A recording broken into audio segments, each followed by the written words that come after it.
guys ready? Alright, no, not yet. Music starts. Alright, ready? Me miss my cave girl. Me wish I could kiss her. Through the phone!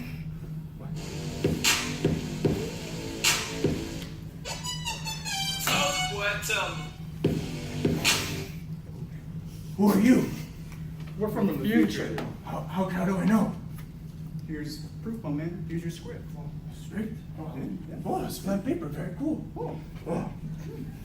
From a survey conducted in 2018 by Pew Internet on their mobile fact sheet that was accessed May 2nd, 2018, 95% of Americans have a cell phone and 77% of them have a what was that? Smartphone. Wow, that sounds pretty cool. I should know. I've been to Harper Cave College, so I'm pretty good. And you guys look very researchy and knowledgeable about phones. You know, looked stuff up in some big books, very thick, big bark. And throughout the years, the phones we have used to communicate with each other have changed Immensely. Immensely.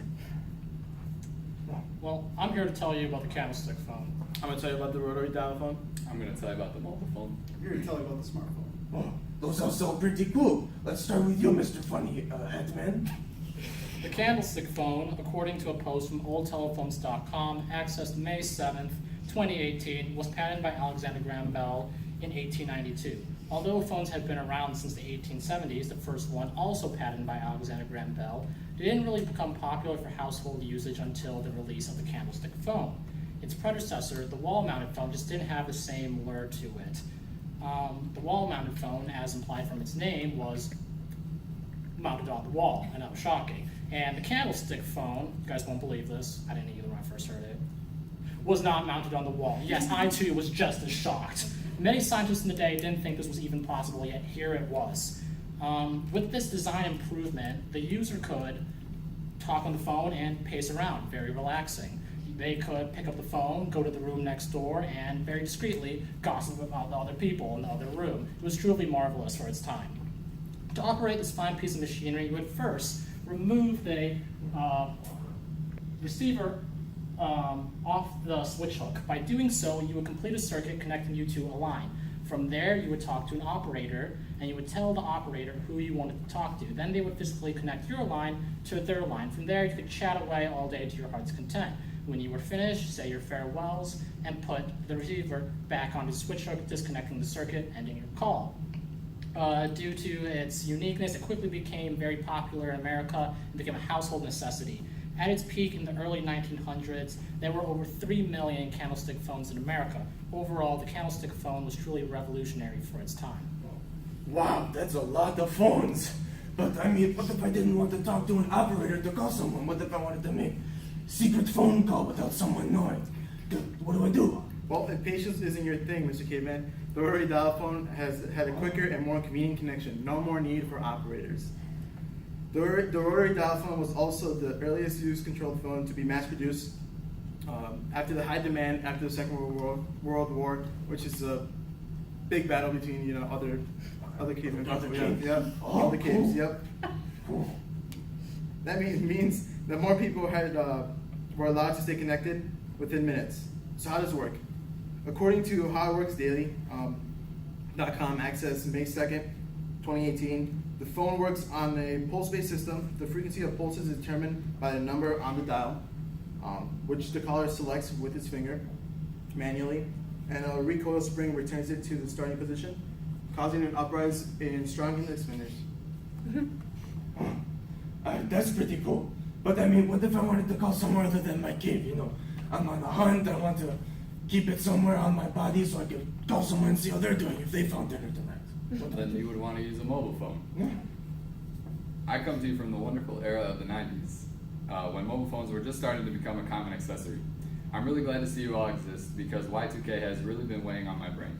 I'm about to tell you about one of the most revolutionary pieces of technology that you may only ever dream of owning. Haven't you ever been stuck at the office and realized that you forgot to let your family know you would be home later than expected? Now Motorola and companies alike have provided a solution to your communication problems with mobile phones. The best part about these gizmos is that you can make a call in a jam or a GIF when you're not home. You can use them pretty much anywhere you like, as they work off groupings of radio towers all around the nation. You don't need to use your landline either. This is totally separate. In an article written for Bloomberg.com, which I accessed in the future, on May 4th, 2018, Joshua Brustein writes, on April 3rd, 1973, Martin Cooper did something crazy. He made a phone call while walking down the street. Cooper was heading up a team of engineers at Motorola who were working to build the world's first cellular telephone. So in 1973, Martin Cooper invented the first mobile cell phone dubbed Dynatac. And since then, it has been one of the greater conveniences to my life. It only takes 10 hours to charge, and then you've got yourself a solid 20-30 minutes of talk time. It fits perfectly in my briefcase, and it can even store 30 phone numbers so I don't have to remember them. Now, these phones were a huge deal, but not everyone could get their hands on them. In 1983, Motorola released their Dynatac 8000X, available to the public, which retailed at about $4,000. When Cooper and Motorola were designing a Dynatac, they did not have the average household consumer in mind, but rather geared their focus towards the wealthy businessman. More than anything, the device was used as a tool for communication, and during my time in the business world, that was a huge luxury. Cell phones were not very common until the mid-90s, when other carriers and companies branched into the market with mock versions of the Dynatac, eventually making more compact models with slightly upgraded technologies. You say slightly more compact than they started as big as briefcase, but I mean, that doesn't look very small to me. What if I wanted to fit it in my pocket? I mean, No, size doesn't matter. That's what they say. I mean, it can. What say you? What's your size? I got a small one. Okay. Okay. All right, whatever. Let me tell you, man, size does actually matter. Who wouldn't want a small device for any task you can think of? Navigation, I got you, fam. Oh, you want cooking recipes? I got you, fam. Check. All right, how about how to make stone tools? Neanderthal, I got you, fam. All right, all this accessible within the reach of your pocket. Because guess what? It actually fits. Oh, all right. All right, so unlike these older phone designs, the phone has become more and more accessible to people of all incomes. And phones will become an integral part of our lives in the future. But how did the smartphone come to be? So according to the article, The History of the Smartphone, accessed May 5th, 2018, states that the early stylus phones can be considered the early manifestations of the smartphone. And in general, a smartphone is basically a cell phone with many utilities. But let's focus on the iPhone, the most revolutionary reinvention of the wheel in modern history. And I know you don't know what a wheel is, but a wheel is very important, my man. But here's the phone of tomorrow. Here's the phone of tomorrow. It's in my pocket. Oh, Look at this. can I touch it? Yes. What? Oh, Yeah. Look, it has a light. Oh. What? It has internet access. What is internet? But, hey man, I don't know. Look at the size. Look at the utility. Hey, wow, maybe smaller is better. Right? And Neanderthal, if you survive extinction, you have a lot to look forward to. What? Extinct? I'm sorry. No spoilers. Yes. Well, it's pretty crazy that phones have changed so much in such a seemingly short amount of time. Let's go over what phones I've learned about today. First, we had candlestick phone in two parts. We have little rotary. It's a wheel. Is this what the wheel looks like? Wheelie phone. Big rectangle phone. And that small pocket light rock crafting tool phone.